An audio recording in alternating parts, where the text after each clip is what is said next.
I've been thinking and praying about just how to deal with and not be affected by the faces of men and how they respond, how people respond to you, and how people do or don't receive you or your ministry.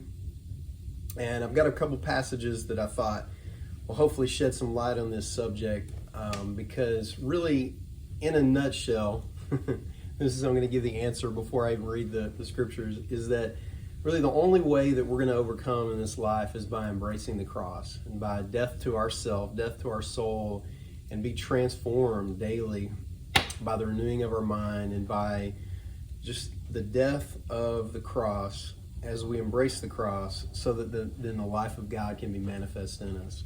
And you can see that in the prophets and the apostles. They didn't have an agenda, and they didn't have a attitude when people rejected them. In other words, there was judgment of God on those that rejected them, but they didn't run around with a chip on their shoulder. And a lot of times, as you get older in the Lord, you're going to get frustrated. You're going to have, things happen that you think, oh man, if that person would just, or, this situation would be awesome if, and it's not going to work out. That's just life reality, and it's definitely a spiritual reality because you don't want to try to control people anyway. And if you could, it would just be a mess. So don't even go there. By the way, sorry about my mess. I'm in the man cave today. It's pretty cold here in North Carolina, so I'm sitting by the fire. So the first passage, and this is going to be brief as usual, 2 Kings, chapter 5. You've read this story, but I'll point out just a few things and we'll jump to another passage. It's chapter 5, verse 7. It's when Naaman went to be healed. Of course, he went to the king first. The king said, man, I can't do anything for you. But we know that Elisha said, yeah, come see me. So we know that Elisha was a man of God. He wasn't distracted by the faces of men. And here's a prime example. It says in verse 8, chapter 5, so it was when Elisha the man of God heard that the king of Israel had torn his clothes that he sent to the king saying, why have you torn your clothes? Please let him come to me, and he shall know that there's a prophet in Israel. Then Naaman went with his horses and chariot, his whole entourage, and he stood at the door of Elisha's house.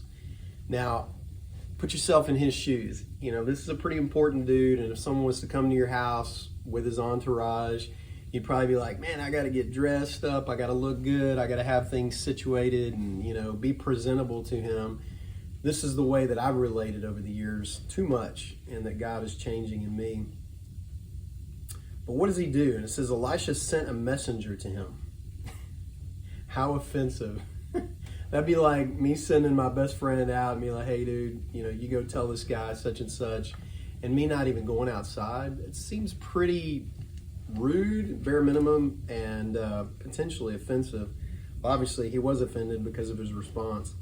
In verse 10, it says, Elisha sent a messenger to him saying, go and wash in the Jordan 7 times, and your flesh shall be restored to you, and you shall be clean. But Naaman became furious. And he went away and said, indeed, I said to myself, he will surely come out to me and stand and call on the name of the Lord his God and wave his hand over this place and heal the leprosy. So this guy Naaman, he was offended by multiple things, but one is that, we usually have the mentality is, we got to be presentable, especially to someone who is of high importance. But as the cross is worked in our heart, we won't treat someone who's of high importance any different than we would of someone who's low importance, someone who's poor. Do you relate to poor people the same way that you would if, let's just say, I hate to say the president of the U.S. because that drums up a whole lot of political stuff. Forget that, but just think of someone who's important. The president of a multinational corporation who's got lots of money. You're like, I want to be presentable to them and have my best out for them. No, actually, Elisha didn't have that mentality. Elisha looked for people who had faith, and he responded to faith just like God does. So that's one story. Another one, jump to Acts. This is really interesting. New Testament, Acts chapter 10. You probably know the story about Cornelius, but we'll start at 10:22. And they said, Cornelius, a centurion, a just man who fears God and has good reputation among all the nation of the Jews, was divinely instructed by a holy angel to summon you to his house and to hear words from you. Then he invited them in and lodged with them. On the next day, Peter went away from them, and some brethren from Joppa accompanied him. And the following day, they entered Caesarea. Now Cornelius was waiting for them, and he called together his relatives and close friends. So put yourself in this situation. You know, you're out ministering, and you got some guy who's got his relatives and his close friends. So it's pretty special. It's pretty important, and he invites you over. As Peter was coming in, Cornelius met him and fell down at his feet and worshiped him. A lot of ministers would have received that worship. You might say, no, of course not. But yeah, they would. It doesn't necessarily mean someone was bowing down and saying, oh, great, apostle. Although he was doing that. But really, even if someone said, oh, you great man of God, we want to hear from you, would you rebuke that and say, hold on? Well, let's look at his response. He says, but Peter lifted him up. He physically got him up. He's like, hey, dude, what's your problem? Saying, stand up. I myself also am a man. He rebuked him for that. And as he talked with him, he went in and found many who had come together. Then he said to them, you know how unlawful it is for a Jewish man to keep company with and to go of one of another nation, but God has shown me that I should not call any man common or unclean. And then he goes on to preach the gospel to the family and the relatives. There were the relatives and the folks that came. But would you do the same thing if someone invited you over and was like, hey man, you're the man of God, you're the woman of God, and in a sense praising you, would you rebuke them before you even got in to preach the gospel? Well, if the cross has worked in your heart in a way that is right, then you would do that. If not, you would seek the praise of men. And here's probably the most impactful scripture of all these. Look in Galatians chapter 1. I was speaking to someone recently about preaching only Jesus, and they wanted to snap back at me about, well, yeah, Jesus and well, I had to say, no, I disagree with you. It's not Jesus and a way of doing church. It's Christ and Christ alone. And this is a huge subject that I could speak on for a while, but just to keep it brief.